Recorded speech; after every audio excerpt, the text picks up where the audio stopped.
Big riches await those who are fearless and brave in pirates.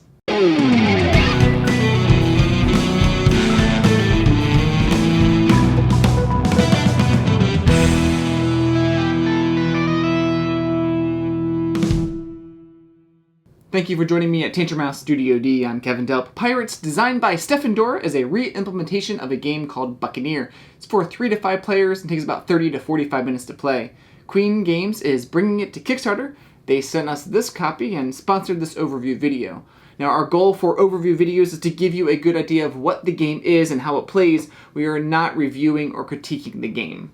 Each player gets a group of pirate tokens and some money. 4 tiles are displayed on the game board, along with booty tokens. Here's a quick overview of pirates. Throughout the game, you'll be taking actions like assembling a boarding party, capturing a tile like a ship or lost ruins, gaining money, but also paying the crew members that were in the boarding party.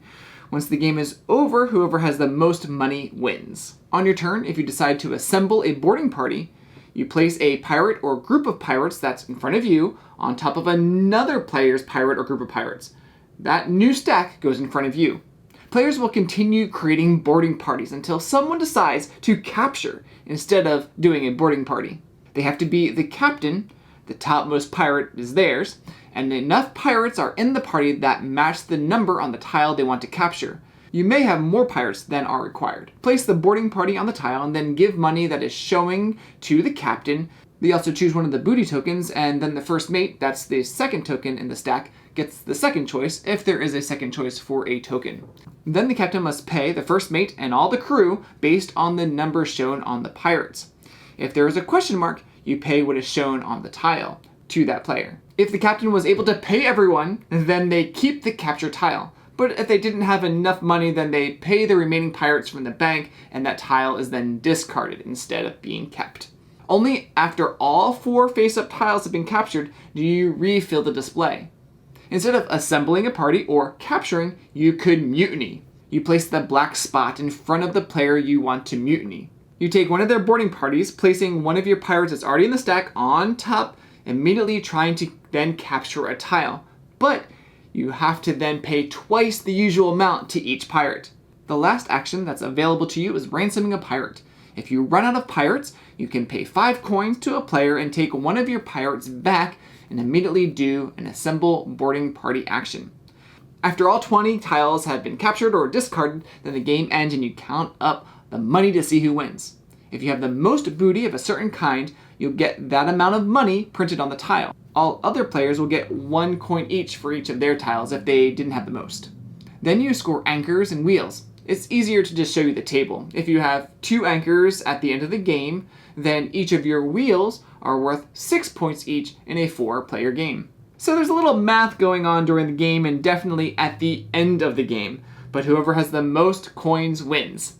Some tiles have more than 1 icon on them, and since the wheel and anchor booty tokens don't have points on them, you see who has the most of each, and those players get an extra wheel or anchor respectively.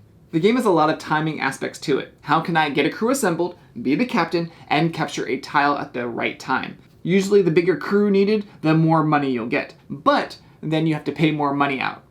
There was one game where it was worth me mutinying another player because I was able to snag a tile that had 2 anchors on it, which then guaranteed that every wheel icon I had was worth 15 coins each because I already had 2 anchor icons.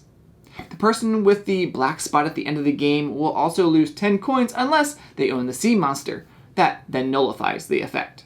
Keeping track of your crew is also important. You want other players to pay you the higher amounts of money when they capture tiles, and you want to pay them lower so you can keep more of the money when you try to capture tiles. Also, one of your crew has a question mark on them and can get you some big bucks if it goes on a tile with a 5 or 6. Now, I think people will like this game if you like area control type games. It sort of has that feel to it as those pirate stacks are growing higher and higher. And there's a lot of player interaction too with this game. If this sounds interesting, then check it out from Queen Games on Kickstarter. And let me know in the comments what you think is the pirate's favorite letter, and tell me why down in those comments.